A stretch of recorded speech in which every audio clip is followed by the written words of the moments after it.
All right, in 3, 2, 1. Oh!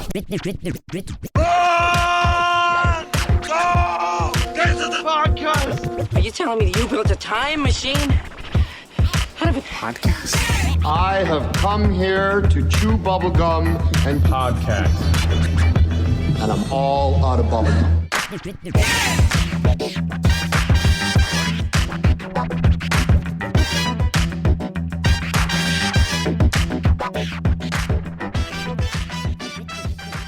Hey everybody, welcome to Get to the Podcast. Let's get to the podcast with the number 2. My name is Tiago D'Souza. I'm Nick Gambino. And I'm Neil Carson. And guess what? I'm excited today. Oh wow, that's a new one. You're excited. Is it a surprise? Is it a surprise? It's a surprise. No, it's not. I'm excited because we have an interview today with a gentleman that I met. His hunger, his passion for the art of filmmaking is amazing. I love talking to him. So here is William D. Anthony. William, how are you? I'm doing wonderful. You guys want to say hi to? Yeah, Hey, William. how you doing, man? Yeah. Welcome to the show. So William has been in the industry for over 25 years. He's worked as a producer, director, cinematographer, everything else. He's like, I don't know. You're a like full out filmmaker. So you're saying that he like embarrasses to say, us? I like to say film unicorn. Film unicorn. There you go. There you go. Are you claiming that magic powers? I just might. I've turned some films that, had you seen them prior to me being on board, you would have been like, this isn't going anywhere. And then after I did my little magic, they end up winning Best Picture at film festivals all over the world. So you fixed it in post? You can't. Yeah. Okay. Yes. Yes. But that's just so horrible when people say, "Yeah, we'll just fix that in post." It's like, no, it's the worst. No. You're like the worst. That's an excuse for not doing your job, right? It's Exactly. like you gotta do that. Exactly. Here's how I started talking to him is because we're actually in a forum on Facebook, and there were some people being negative in there, and then you see this gentleman just drop in with a bomb and put everybody back in their place.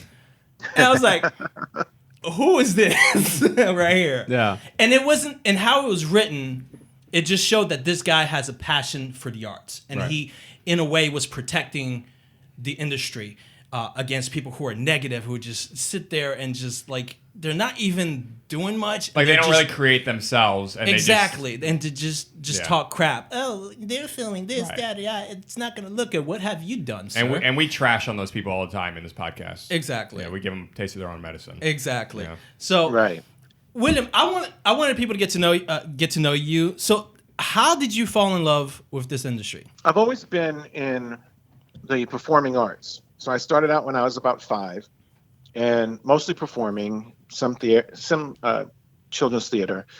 And as I got older, I got involved with other theater groups, and eventually my mother decided, as I got a little older, to get involved with television production. She had a friend who was involved in some cable productions, and he was producing and directing his own shows, and he needed some help. And she figured a good way to keep me off the streets and out of trouble was to send me over to him. So that's kind of where I fell in love with it, and that was around 13.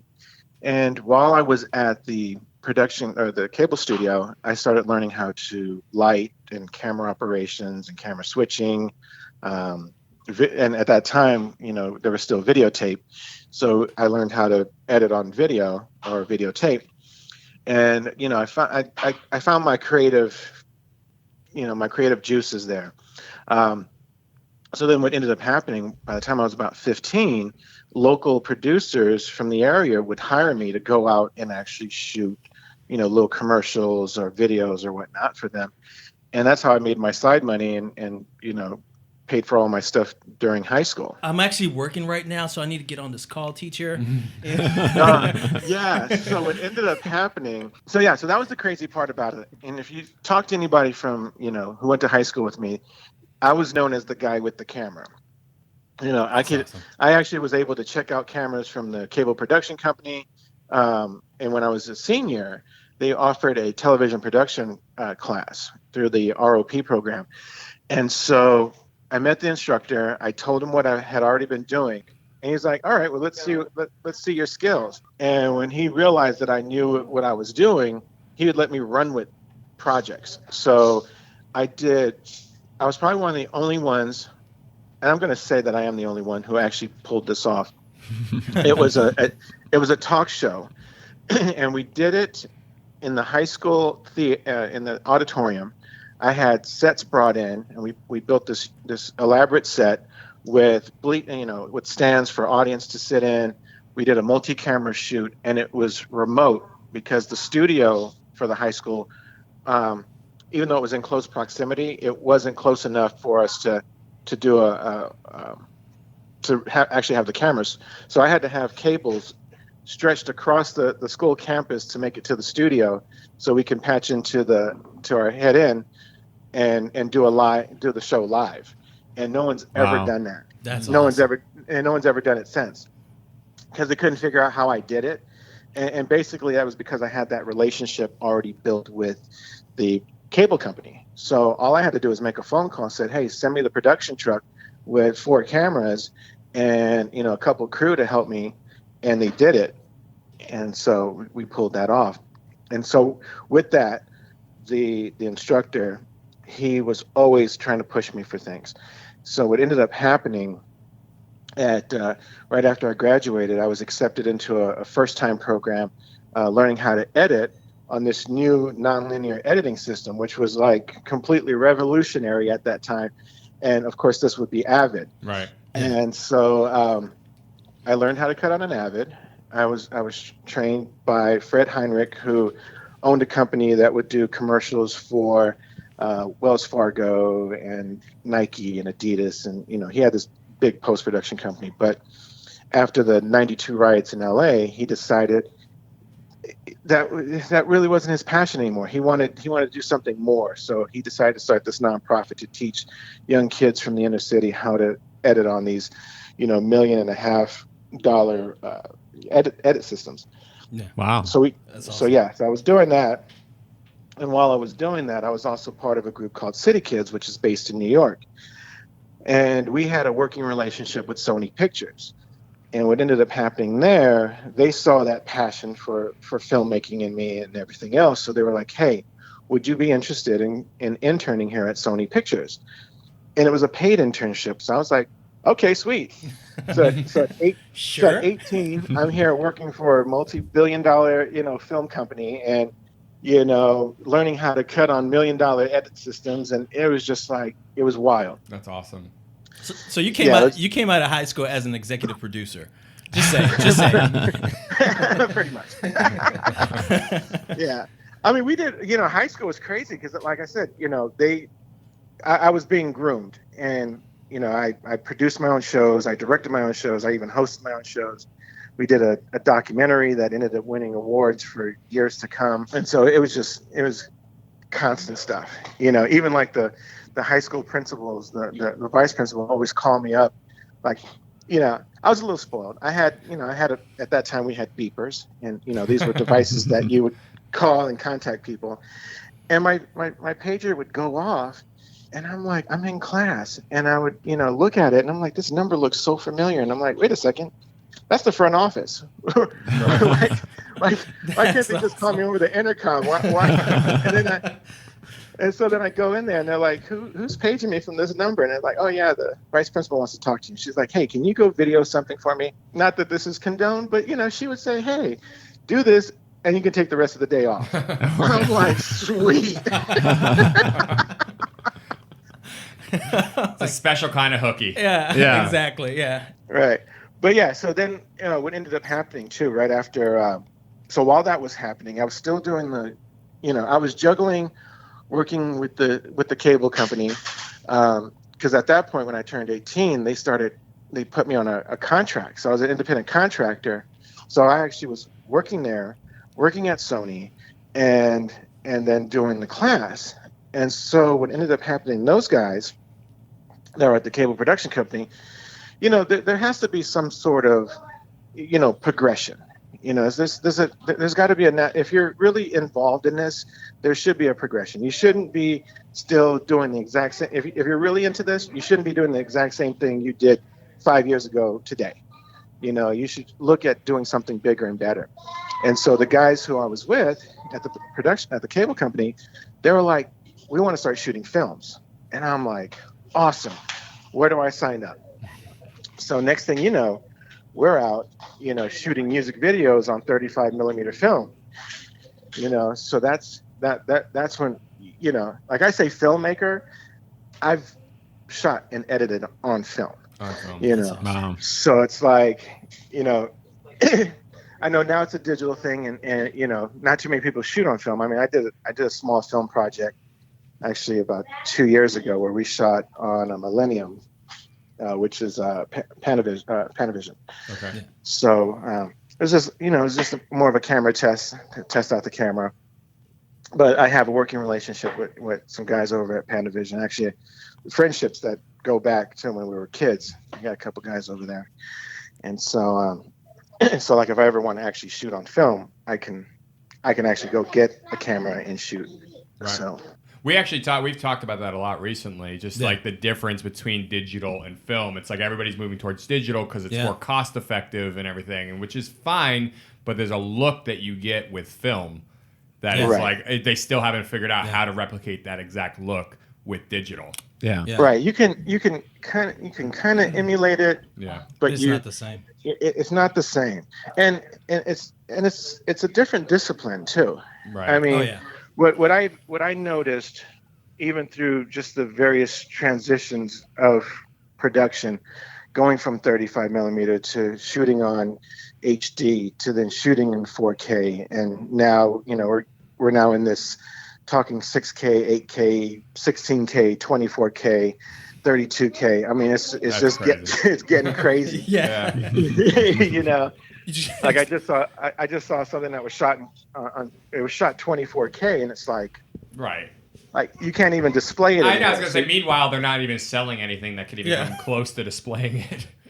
Yeah. And right now 8K is still like crazy expensive. Right. Yeah.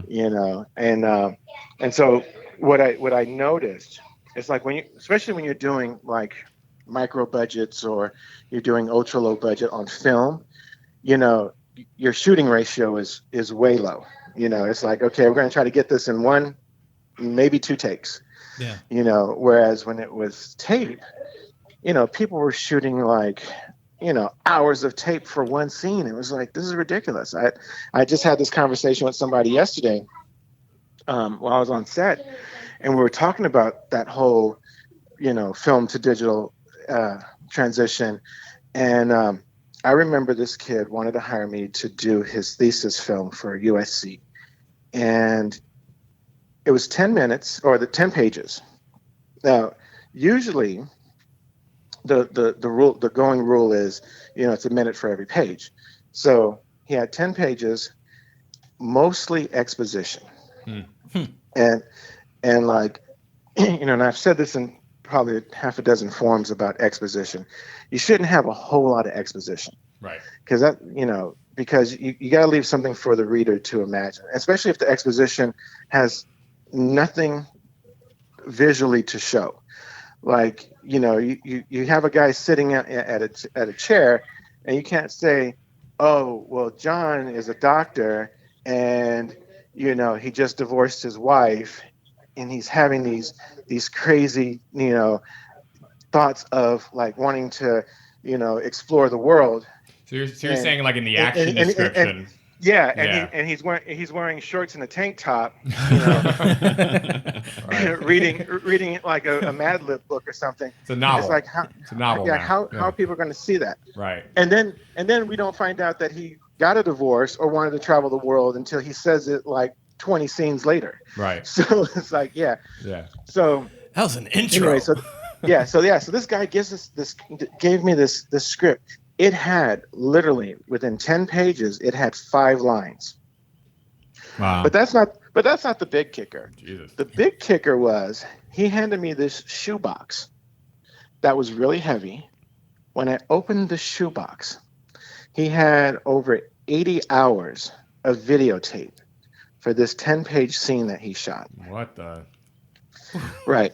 Mind you, it's videotape. It's not digital files. Right. And that required having to go through 80 hours of footage for a 10-minute script that only had 5 lines. My body hurts thinking about that. Yeah, mine hurt. Yeah, I got PTSD sometimes. You can't skip forward or anything like that. You have to watch it through. Yeah. That's crazy. Right. Yeah, I just a buddy of mine is doing a project right now, and something we were actually shooting some pickups for yesterday, and it's a car show that was shot both in Australia and is being shot here. And so in Australia, there's there's different rules that you play by and whatnot. And so instead of shooting digital, they had to shoot on tape, and they had 20 hours of tape that they shot. And so he had to convert it all to digital. And of course, we're getting to that point where machines are getting older, everything's a little bit more glitchier. And so he literally had to sit while he was digitizing, which is the craziest thing when we talk about digitizing, because, we haven't digitized in years, but he had to digitize all this stuff. And like, if there was one little glitch in the tape or something that just threw the system off, then he'd have to go back and figure out where it was. So he had to sit there and watch 20 hours of tape. Wow. That's crazy. And once he's done watching that, he's got to go back and watch it some more, because he's got to figure out, okay, what scenes am I pulling from these tapes to, cut this show together. These are the horror stories that are experienced by people who are in the transitional phase. Yeah. Because in 30 years, we won't be doing stuff like that, because we'll be so far away from that. It's going to be digital for decades. You know, it's just because we're in that straddling sphere. DVDs just went out a few years ago. Videotapes are only about 20 years old. It's like, not everybody's gone on to this digital format. That's that's what I feel about the difference that people that only knows digital to knowing film. Because I was taught first, like in the school that I went to, the university I went to, you had to learn film first. Yeah. You couldn't touch a digital class until you took film first. Right. And so I got on there on those film tables, and I got to practice and experience how hard it was before I took it to digital. And I think like there's a missing knowledge not understanding film if you're just a digital filmmaker. Right. Mm-hmm. I agree. Painting with light. And like what I'm noticing too, like as of lately, like I notice a lack of knowledge when it comes to actually shooting shows or whatnot. Like, there's certain rules to this, especially when it comes to composition and not jumping the 180 rule and things of that nature. And there's times when you can jump the line, but you have to kind of do it in such a way where the audience knows that you've moved the camera over. And usually that's with the camera move. Right. What I've noticed, like there was a film recently I saw on Netflix where they had no rhyme or reason for jumping the line. And the characters, the actors in there just jumped from one side of the screen to the other. Weird. between takes. And it was just like, are you crazy? Why are you doing this? And it's like, there was no reason for it. Right. Yeah.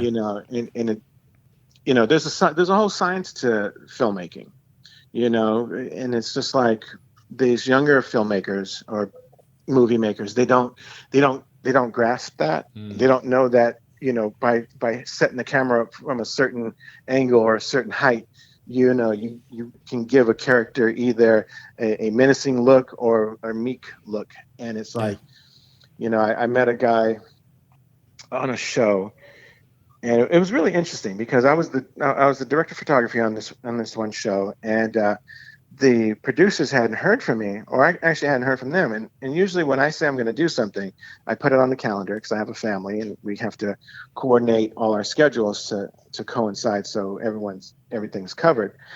And so, I put them on the calendar, called them about a week or two out and said, hey, are we still on for the shoot? They're like, yeah. So it ended up happening. That hesitation. And when you hesitate, there's always something behind it. So I know that. I've been doing this, about 30 years now. So get to set, getting set up, and I took them to the next level, which I should have got a little bit more recognition for that, and because they were shooting on DSLRs, and I bumped them up to shooting on Red cameras, and this was just a web series. And there's a young man who showed up, and they're like, oh yeah, he's going to be helping out with this episode. I'm like, all right, cool, fine. So I'm getting set up the cameras, and I'm asking him to help me grab some things, and next thing I know, I'm getting pulled to the side, and I'm like, oh yeah, I guess we weren't clear enough. He's actually going to shoot. He's in charge. Right. I'm like, oh, maybe you should have called me and told me that before I even showed up. Because I didn't want to come out here to be somebody's assistant. But I'm like, okay, because it was a long drive. It was probably about for me, it was like an hour and a half drive to get there, just for them to tell me to be somebody's assistant. So I'm like, all right, fine. I was like, I'm here. I'll help, whatever. Yeah. So he was talking about going handheld, and I'm like, all right, cool. So I have this thing called a clutch, and it's made by Red Digital Cinema, and so I set up a camera for him, and he was like, oh no, I meant I'm going handheld, like I'm going to hold it with my hands, and I'm like, so you don't want a shoulder mount? He's like, no, I'm gonna shoot it with my hands. I'm like, oh, okay. And so I had so I'm like, hey, if you can get a steady shot just holding it, with your two hands, and it was like a C100 he was going to use. So I'm like, good luck with that. You sound like a Jedi, like a youngling. You're like, yeah, play with this lightsaber. When you cut off your hand, come back to me. Right. Yeah, exactly. Yeah. When you come back with a robotic arm, we'll know why. Then we'll teach you some things. And so then I was like, you know what? I'm just the assistant. You're in charge. Whatever you say, sir. You're the captain. Right. And so we start shooting the scene, and everyone's standing first off, and he decides he's going to shoot. You heard like shooting from the hip, which is an old Western term. Yep. You pull your gun out. This dude literally shot from his hip. He put the camera on his hip and shot in an upward angle at the characters walking in. And on top of that, he was in motion most of the time.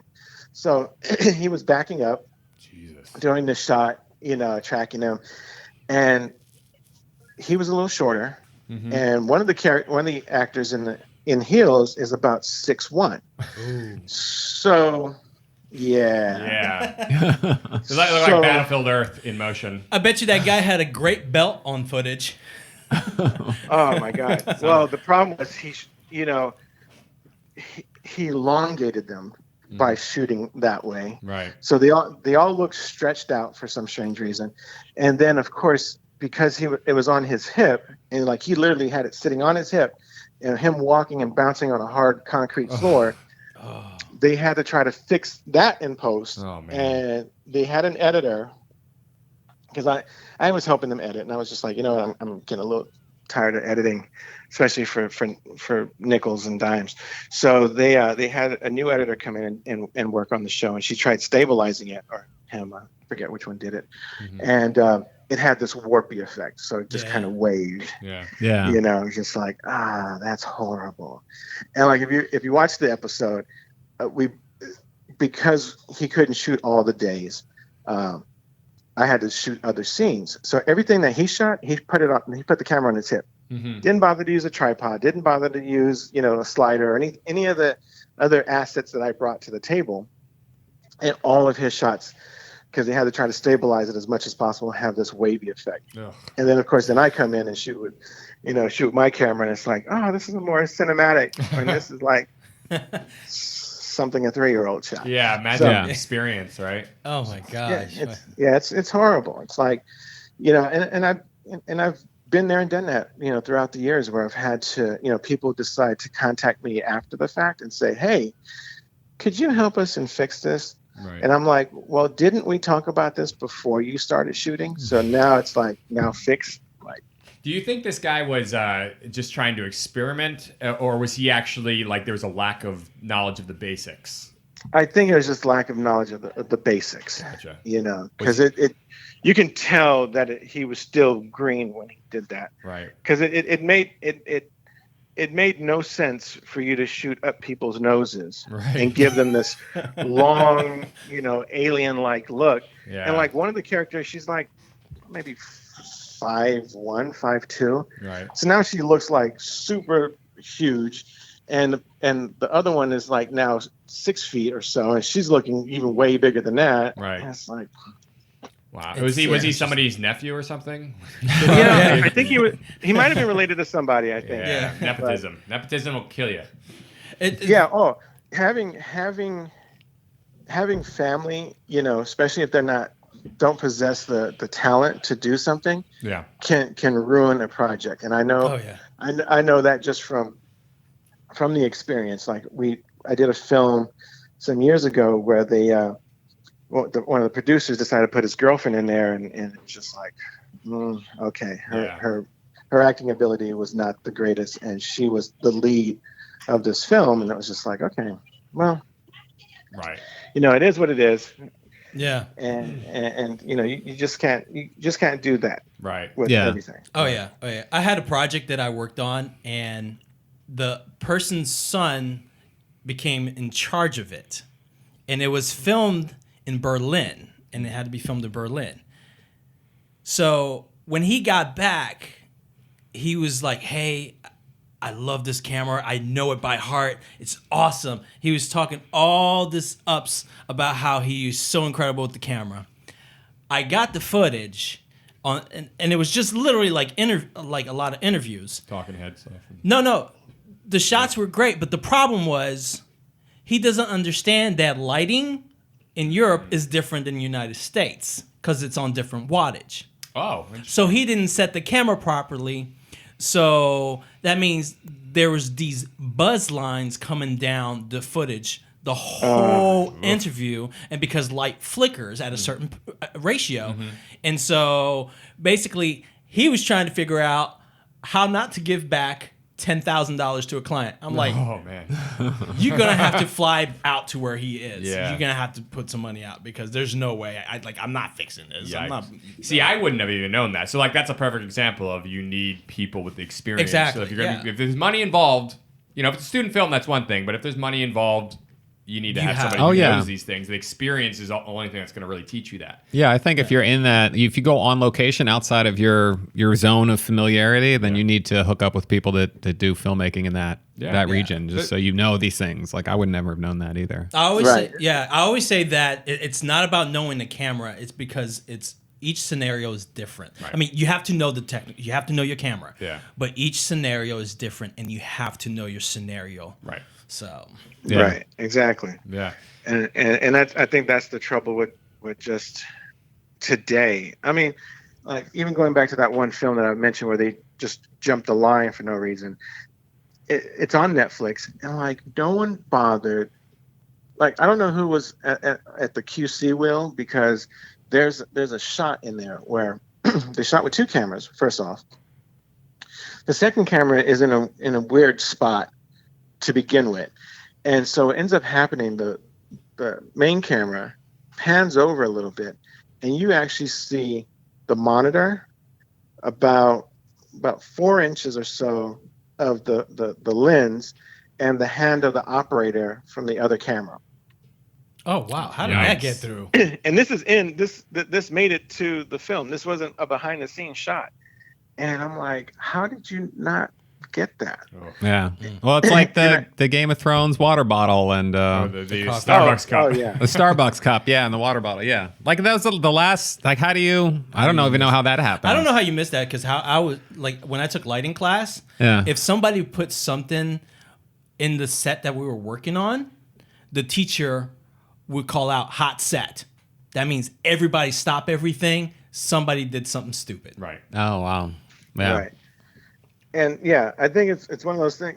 Game of Thrones is one of those too big to fail kind of scenarios where it's like everyone's too busy worried about everything else that the small minute things no one got, or the actors last minute said, oh, let me grab a drink or something, and just I'm gonna tuck it behind me because no one's gonna see it. Right. And of course it gets seen. Yeah. Right. That kind of thing. But yeah. I guess because I I started out doing everything pretty much in editing, I catch things right away. Right. Like for example, I'm doing a project right now that shoots in about a week or so. Actually, on the 17th, and they started shooting about 5 years ago, and originally it was going to be a series, and it kind of went in different directions. And then the director producer decided we're going to just put this out as a feature. So now they got to go back and revisit all the scenes that they've shot and whatnot, and see what's going to make sense to tell this journey of the lead character. And so originally they sent me the first, I think, 30 minutes of it. Then I got another hour's worth of footage that was sent to me. And the first thing I noticed was a scar that was on one of the characters jump from one side of his face to the other. Now, granted, there was a couple scenes in between, but that was the first thing that popped out to me, is that this scar moved from one side to the other. And it's not like a small scar either. And I contacted the director. I said, hey, did you flip the shot when you did this? And he was like, maybe. And then I went back and looked at it. I'm like, no, all the words are right. So I'm like, the makeup artist did not get the word, and they flipped it. And no one, because there was so much time in between those two scenes when they were shot, that no one realized that the scar had jumped. Oh man. Oh wow. So, we're trying to figure out the best case scenario for trying to, cover those shots. And we might actually go back and just shoot some pickups, like some tight shots of that character with the scar on the right side, just so it makes sense. Yeah. And, but so this isn't like, I noticed, I noticed those things. Like I look on set and say, okay, that's in the wrong place. That's not there. That's not there. That wasn't there. That's, and people are like, how are you so good at that? It's like, because I edit and, I see it. Right. Yeah. One of the other things too is like when I'm shooting something or I read a script, I already have it in my head. If I'm shooting it, I already have it in my head how it's going to be shot and how it's going to be edited. So I don't really need to shoot like a whole ton of stuff, because I know it's not going to all be needed or even going to look visual appealing. And so the last feature film I did, kind of shot it that way too, where it was like the director wanted long takes. That's fine. So we did that, and we shot it out that way. But I didn't go crazy on it. Like I did a short film once where I think it was 15 pages, somewhere in there. And the director had, in one scene, I don't even know how he even came up with this, but he had like 72 setups for one scene. And we were reading this and we're like, wait a second, this is all the same scene. It's like, there's no way we're shooting 72 setups for one scene. Right. I mean, the scene had probably it might have had 15 or maybe 20 setups. And it was only because it was a complicated scene. And it had a whole lot of moving parts to it. Was it John Wick in Fast Forward? No, it was a little film. It was called Endangered Species. Oh wow! And it was about a guy, family man, had 2 kids, 2 daughters, and a baby on the way. And his wife's pregnant. Like I said, baby on the way, and he decides he's gonna go and get her a birthday gift. And so while he's out, there's a report that a bank has been robbed. And of course, just so happens that he matches the description, because they're like, the bank robber is driving a black car, he's a black man driving a black car. And so he ends up getting seen by some police, and they decide to pull him over. So the 2 officers that pulled him over called for backup. So backup arrives, and now there are 4 cop cars surrounding this guy. So they order him out of the car. He gets out of the car and ends up getting stuck on the seatbelt. So when he reaches down to grab, unhook himself, they end up shooting him. Oh. And the 2 cops that pulled him over originally were trying to stop the other ones from shooting him, because they saw that he was hung up on the seatbelt. Wow. And it was a really, it was a really deep scene. Right. I was on board as a co-producer, and I edited as well. Didn't shoot it at that time, or I didn't want to shoot it. I just wanted to produce the scene, and I was cutting it, and managed to pull that scene off with, when they say no budget, our budget was almost zero. I mean, we literally pulled it off with just a few $100. And like I said, we had 4 cop cars. We had guys in uniform. We were using gas guns because they did give off a little spark on the muzzle, because we weren't sure if we were going to, put muzzle flashes in post. And shot with a helicopter. And we managed to get the school district's police cars. So we had these black and white cars. We had a helicopter to act as a POV for both a news helicopter and for a police helicopter. We managed to get the sheriffs involved, and we had their what they call Airship One to actually do some maneuvers around a neighborhood, and the helicopter shot from above, and you could see doing this circular motion. Wow. So it was really cool that we were able to pull that off. Yeah, that is awesome. And like it was a good little piece. It ended up getting seen on local TV here. It went to a number of different festivals, and it did its thing. Right. But yeah, I mean, just I guess that's part of that passion too, because I run into a lot of people where they're like, "Oh, I don't have any money. I can't make my movie. I can't do this." And wah. And it's like, I've done things for absolutely no money, and it wasn't because, I'm a legacy, or my family's been in the film industry their entire lives, or we built a studio or any of that stuff. I just did it based off of relationships, and even sometimes just calling people and saying, "Hey, look, I got this great idea. Would you be interested in helping me?"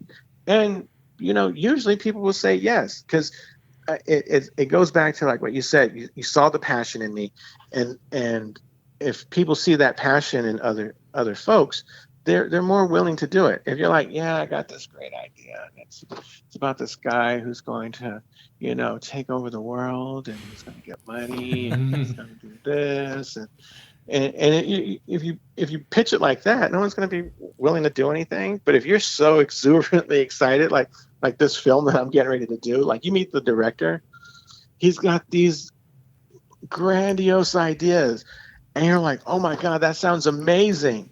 And he's like, "Yeah, but our budget doesn't call for it." It's like, yeah, we're still going to make it happen. We're going to figure it out, because it just sounds so cool, right? That you want to figure out how to be a part of it. And he's managed to get enough people on board to saying, "Okay, look, we know the budget's small. Let's go out. We're going to shoot this." We're spending 15 days in the California desert and in other parts of Southern California. So it's not going to be pretty. It sounds exciting on paper and when he pitches it, but when we're actually physically there, right now, not glamorous. It's not going to be. It's not. Right. It's not glamorous. The location is on a dry lake bed. It's about 100+ degrees right now. Right. At this time, and it'll probably be 100 degrees when we get out there. Yeah. So we got to figure out how to keep our cameras cool, because we're taking out we're shooting on red, so we have red cameras out there, and we're doing stunts, and we got VFX, and I got a VFX company that's coming in that's helping us with that. So I mean, at the end of the day, it's going to look pretty awesome. Yeah. I remember I went to school in California, so like I remember when you're a senior, you know. Like, yeah, we don't want to go shoot in the desert. Right. We're going to keep it in the city. Right. And we would like laugh at the kids coming into the school. Like, yeah, we're going to go make this epic scene in the desert. We're like, cool, go ahead. Yeah. It's all you. Unless there's a severed head in a box, you shouldn't be going out to the desert. Right. Yeah, right. Unless you're filming 7. Yeah, exactly. Yeah. It reminded me of we shot this short All the Luck? All the Luck, All the Luck, yeah. And then we were like in the dumpster. Yeah. We had this, poor actress that we asked to get into a dumpster for the scene. Yeah, jumped to a dumpster. Right in. Yeah. And it was, but it's just funny. You think about like you know, you think filmmaking is like glamorous, but really it's like, you know, It's it can be hard grueling. And hard work. Right. 16, 18-hour days, and Oh my God, yeah. In position. You know, just referencing Endangered Species, is that the kind of work you're really drawn to? More socially conscious, like artistically? What are the stories you're drawn to? Is it just like you have an eclectic taste, or? You know, it's weird. It's kind of, I don't mind doing different things, you know, because I don't want to get pigeonholed as, oh, that's the guy that does the social conscious, you know, pieces, or that's the guy, you know, or you know, because you have those guys that is like, okay, that's the go-to guy to do all that, and then they get stuck in that. Right. It's just like, you know, yesterday, like I said, I was on a shoot, and the director, who's also the DP of, you know, of this project, we're driving back home, and he's just like, yeah, you know, I could have, it was between you and this other guy I was going to bring on this shoot. He said, well, the other guy, he's not comfortable shooting handheld like you are. And I'm like, yeah, well, I've been doing this for a long time. He's like, yeah, and this guy, and he's very meticulous. And so you have those guys that it's going to take them, you know, 3 hours to set up a shot. And he said, that's that guy. And he's like, that's not the guy I can count on this type of shoot, because he'll still be trying to set up that first shot, and we're already like halfway done. Right. And so, you know, yeah, that's why I try to do different things. So I've done like comedies. I've done, haven't done a horror film yet. Not yet. Not really. And that actually might be coming up just before Halloween, that we might shoot a horror film. We were just talking about it yesterday. And so, because right now it looks like I got to film a feature shooting every month until October. Wow. So yeah. So as soon as I'm done with this film shooting on the 17th, I get like maybe a 2 or 3 day break, and then I start another film, and that goes 20 days. And then once we're done with that, it looks like I'll have another feature that'll shoot probably 10 to 15 days. And then once I'm done with that, I'm leaping into another project. So I want to go back to when you first got into Sony and when you finished up working for the cable industry. How did that transition work for you? What was your experience working with Sony? So Sony was interesting because I learned a couple things. One, I learned very early on not to wear baggy shorts. What? And I got the internship, and my assignment for my internship was working for Columbia TriStar Television Distribution. Big long, you know, name and whatnot, and it basically was working for the people who greenlit television shows. And so basically I was a gopher. You know, I didn't have no real anything to do. Like, my boss would give me silly projects to work on, like, go organize that cupboard, you know, straighten that up. And I was like, okay, that's great, but I want to learn about TV and film, you know? Yeah. And then it was like, here's my Rolodex. Call everybody in the Rolodex and see if the numbers are still good. Oh, you do know what a Rolodex is, right? Yeah. Okay. You know, it's that app. It's that app that you find in your smartphone. We're gonna have to put an index at the end of this podcast. Right? Asterisks with like, oh, this is what that meant. Yeah. Okay, Rolodex. So yeah, so I was doing things like that, and one of the interesting parts of being there was I got to see shows that Columbia that were being greenlit for possible production, and then watching my boss crush people's dreams.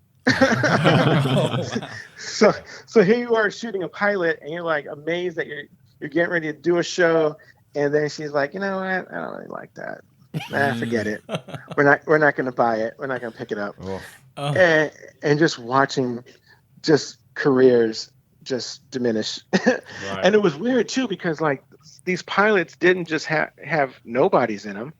I mean, at the time, some of them were still up and coming, and then went on to becoming bigger actors, but they weren't like nobodies. You know, it wasn't just like getting, you know, college students or an acting class to go shoot a pilot. Right. So it was really interesting to watch that. And then what ended up happening, her assistant I was like her assistant's assistant, basically. And he was like, "Hey, we're at Sunset Gower Studios, which is in Hollywood, and Sony Pictures is in Culver City. So it's a little bit of a drive, and it's it's a different lot and whatever." So I asked the assistant. I said, "Hey, can I wear some shorts? Since it's the summertime, it's hot." He's like, "Yeah, that's fine." So I wore a short set, so my set matched. My shirt matched my jeans, although they were slightly bigger than my body. Because again, it was the 90s, it's hip hop, I'm wearing these big baggy shorts. Yeah. But my outfit, it was nice, but anyways, and I brought extra clothes, right? I still try to justify it, but anyways, so what ends up happening, he had to do something back at the lot and we didn't go. And I was like, "Oh, so we're not going." He's like, "No." So just before I asked him, should I change my clothes, because I brought extra clothes, she walked in, my boss, the big boss, and she looked me up and down, turned around, and walked into her office.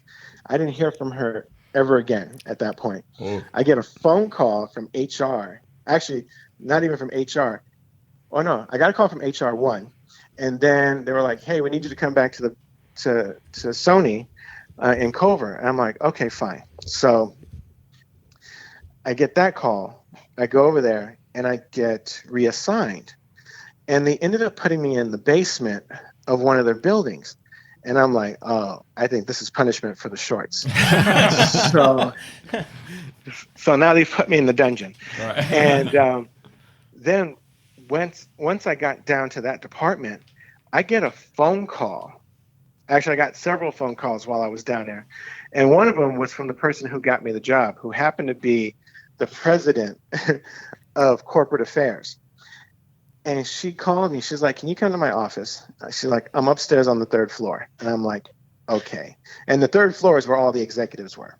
So I'm like, great. So I go up there and I'm sitting in this big old plush office. And she was like, "Please tell me you didn't wear cutoff shorts to work." And I'm like, "No, it was a short set." I'm like, granted, it was like 20 sizes too big, but it still matched. Right. I had to keep reiterating that it was a matching set. It wasn't like, as a matter of fact, it was like a Carl Kanai. Nice. Short set. But granted, the pants were probably a 48 and I was a 28. Right. So, okay. I feel like in 2019 you wouldn't have that much of an issue, But also hip hop has gone so much further at that time period. It was still like just about busting out. Yeah. So anyways, so I was committed to the basement, which actually ended up being like the best experience ever, because I went from Columbia TriStar television distribution to now working for Columbia TriStar ad and publicity distribution. So in the department I was in, we took care of all of the swag and paraphernalia for the various films, including the posters. We were also the ones who distributed all the TV spots and the trailers to all the theaters, and the one sheets and the standees and all those things that you see that promote the film is what we were responsible for. Wow. Oh, wow. And then not to mention, because Columbia and TriStar were on separate ends of the lot, I got to get out and explore the lot most of the time, because I had to go over to TriStar and pick up things from them and pick up things from other people in different parts of the studio. So I got to see all the behind the scenes and the inner workings. And got to meet some really cool people along the way. I mean, like every now and again, rest in peace to John Singleton, I would have to go over to his office to take stuff. And, I always got kind of the side eye from him, because, he had a lot of girls in his office and they wanted to talk to me, and, I'm 18. So, he was like, "Get out of my office." So I was like, "All right, whatever." I was like, "Well, stop asking for stuff." Right. Because he was always asking for posters for Boys in the Hood or Higher Learning or any of that stuff. So anytime they were like, "Yeah," and my boss was like, "No, tell him to send his secretary down here." That's hilarious. But it was just like, okay. But I would have to do that, or I'd have to go see some other folks. And like I said, we would get everything first. So all the teaser posters and the shirts and whatnot. And they would give us one or two items, and we would promote it. We'd wear the stuff. And I remember one time, and this was years later, but I would wear stuff, and people were like, "Hey, where'd you get that from?" I was like, "Oh, I'm over here." Like, "Well, can I get one?" I was like, "Yeah." Give them something, they give me something. It was like, never really tried, never thought about doing that for people. It was just like, if somebody wanted something, it's like, here, this is promotional items. And then they're like, "Hey, I got something for you." It's like, I had a guy once, I gave him a poster, and he completely flipped out. And it was a poster that was just sitting in a box. Like, nobody cared about the box. And it actually survived a fire.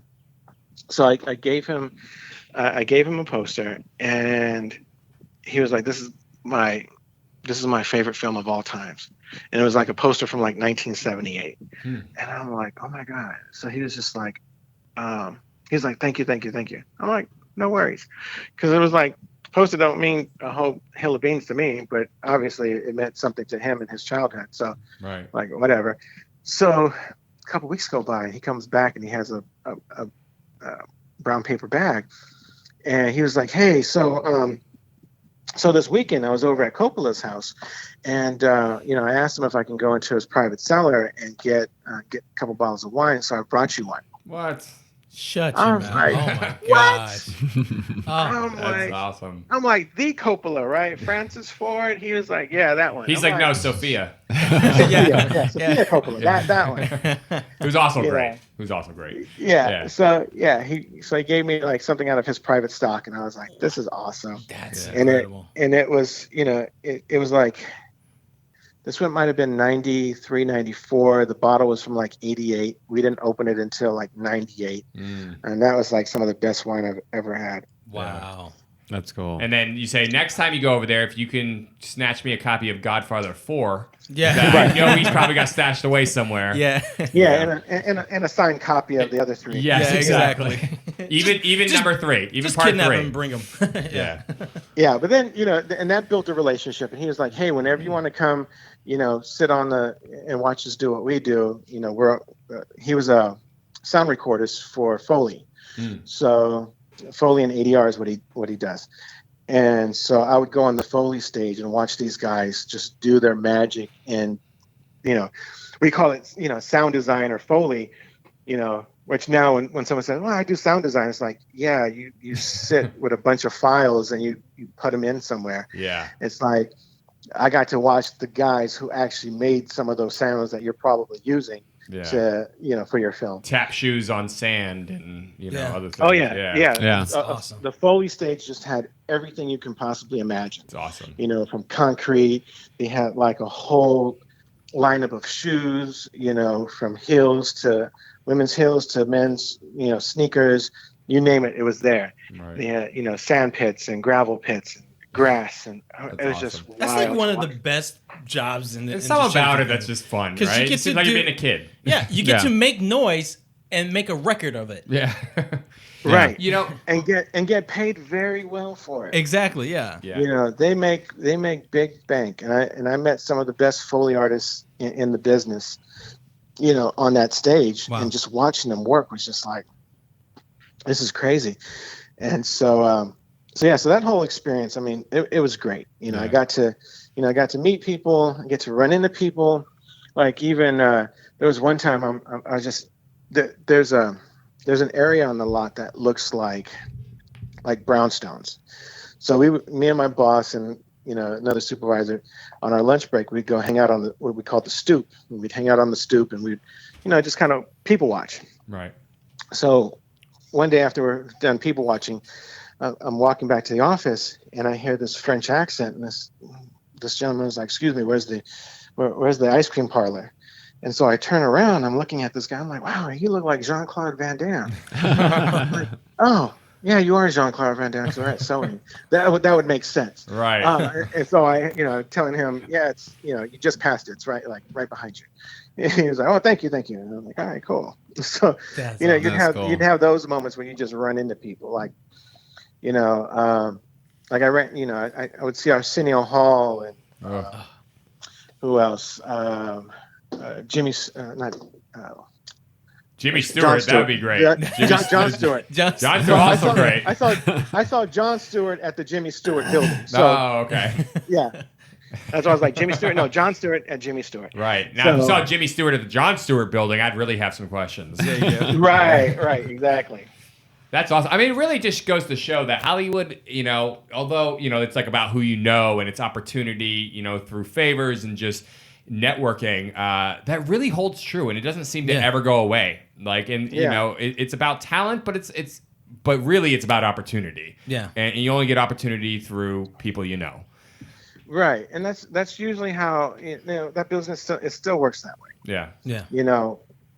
And I've seen it, and I've seen it time and time again, and sometimes it's a good thing, and sometimes it's a bad thing, because, like I said, you have those situations where there's nepotism and cronyism and all this stuff, or cronyism, where people are like, "Oh, well, I'm gonna get my buddy on this," and their buddy might not be the best fit for that show, or their family member might not be the best fit, but they do it anyways. Right. And who are you to say no to them? If they're the ones in charge. Yeah.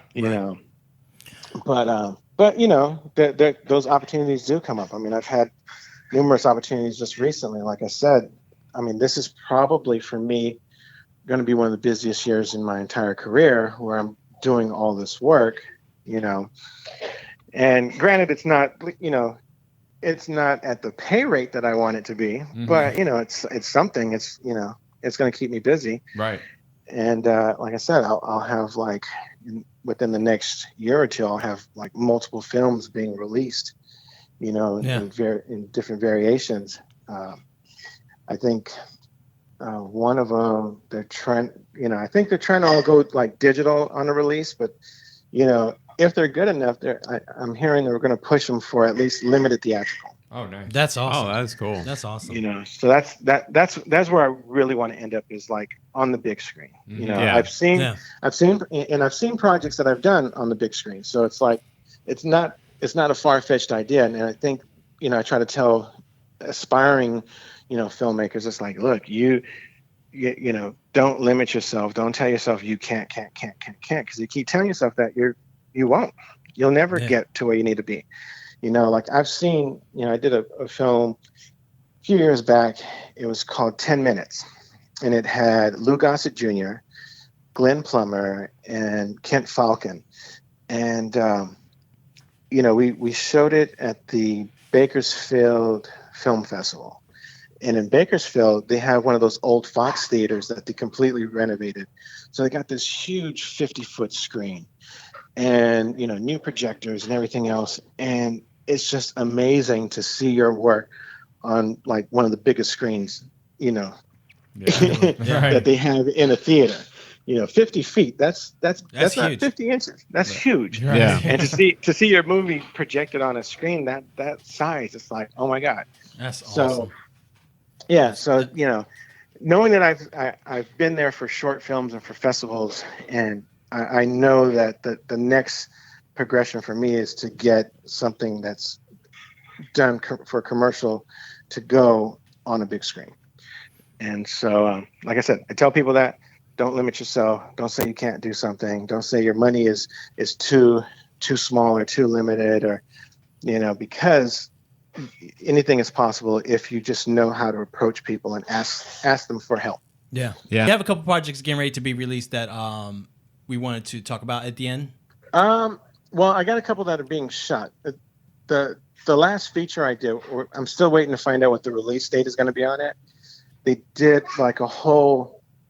it did the whole film festival thing last year, won a bunch of awards, and it just finished going to Cannes this year.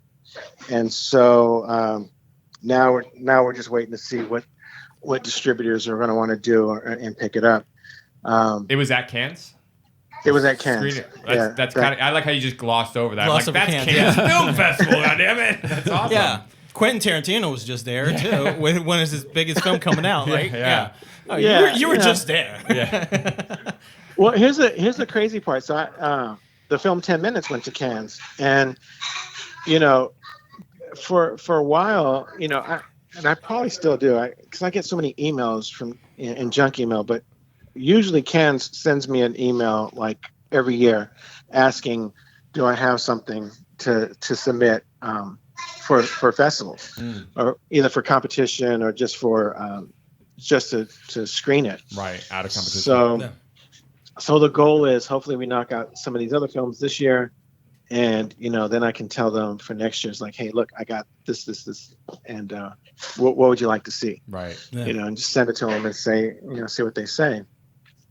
But yeah, I got several film festivals that actually contact me directly and say, hey, would you be interested in coming? Would you be, do you have something you want to show? And it's really weird because for the longest time I avoided film festivals. Like I didn't, most of the stuff that I did prior to, I want to say maybe 2015, which was not too long ago, all either went for digital distribution or DVD or some sort of limited type of thing. And so I didn't really think about getting into film festivals. And when I decided to actually take 10 minutes to film festivals and start and actually was winning, I was like, oh, well, maybe I could do this with a couple other projects. Right. So, It's promotion, man. It's that's part of the PR end of it, right? Like there's Right. something about it. Yeah. Even though we're going towards a more digital platform distribution, and there's something about these festivals which are still the way to get it in front of more people who make decisions. And It's networking. Right. And, yeah, It's not. Well, It's, especially- yeah. yeah. yeah, especially if it's a festival that puts you in either international presence or just does something at an actual theater. right. Because I think there's a couple of film festivals that are either online, which that's great, and you might win some money, Yeah. but it's not the same as the theater going experience of Yeah. going there and seeing these aspiring filmmakers or filmmakers that are already established show you something new that's coming from them, especially if you're fans of them. I just got to bring this up. 100%. I love the fact that you're sitting there with your family having an interview right now. This is your kid in the back. This is awesome. Oh, they're all getting ready to go to the pool. So There's some excitement happening at your house right Yeah. now. So this is. My daughter's the same way. This whole week has been pool. I'm like, all right. I love that. I love your passion and I love what you do. And I wanted to make sure that people follow you and people see what you do and support your projects, because I think this is one of the great things that I want to make sure that we all do, is that we support each other, especially the people that are out there working hard and being incredibly creative. Where can people follow you and keep up with your projects? Instagram, I am at William.D Anthony. Okay. Twitter, I'm on there, but I gotta link it to my IG so that way it all Works together. works together. But on Twitter, I believe it's at William D Anthony, and then I have a website. People can go to the website, which is William again D Anthony.com. And then on Facebook, you can find me at William D Anthony. You can look me up on IMDb at William, and William. When you Google search or you do any actual searches, for it, it's William D Anthony. William, thank you so much for your time. My pleasure. I love it. I love the passion, man. I get so hyped up when it comes to. I'm ready to go film something right now. Yeah. We'll figure it out. Yeah. Well, I was thinking, because I'm shooting this thing, like I said, on the 17th. I'm definitely going to be taking some behind the scenes photos of the stuff that we're doing, and I'll share some of that, because it's Great. It's really interesting, that whole project, because it's like the director uses that word ambitious way too much, and he knows he's got these big ideas, and people say, well, what's the film about? And I said, well, imagine Mad Max meets Shogun, and they have a baby and go on a Mission Impossible through the wild West of the never-ending story. Right. if you could fit a Coming to America in there, I'm sold. I just want to hear a Prince Akeem storyline in there somewhere. Just what he said. Yeah. Like you don't need a trailer. You're done. It's done. That would be great.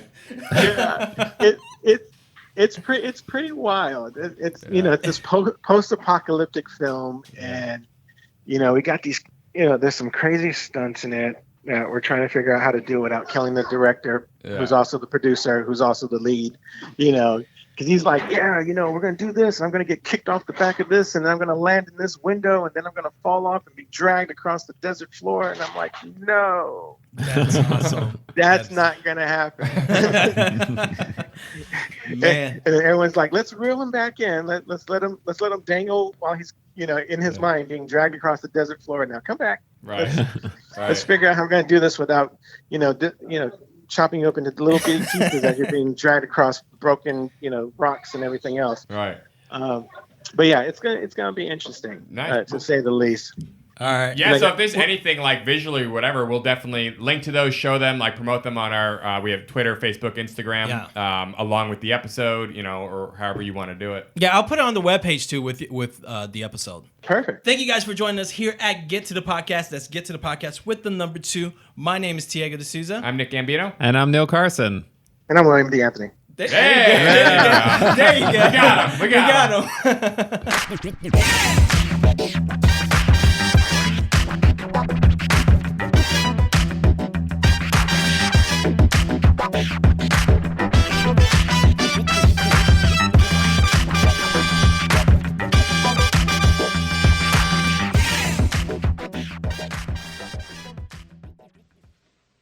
You're still here? It's over. Go home. Go.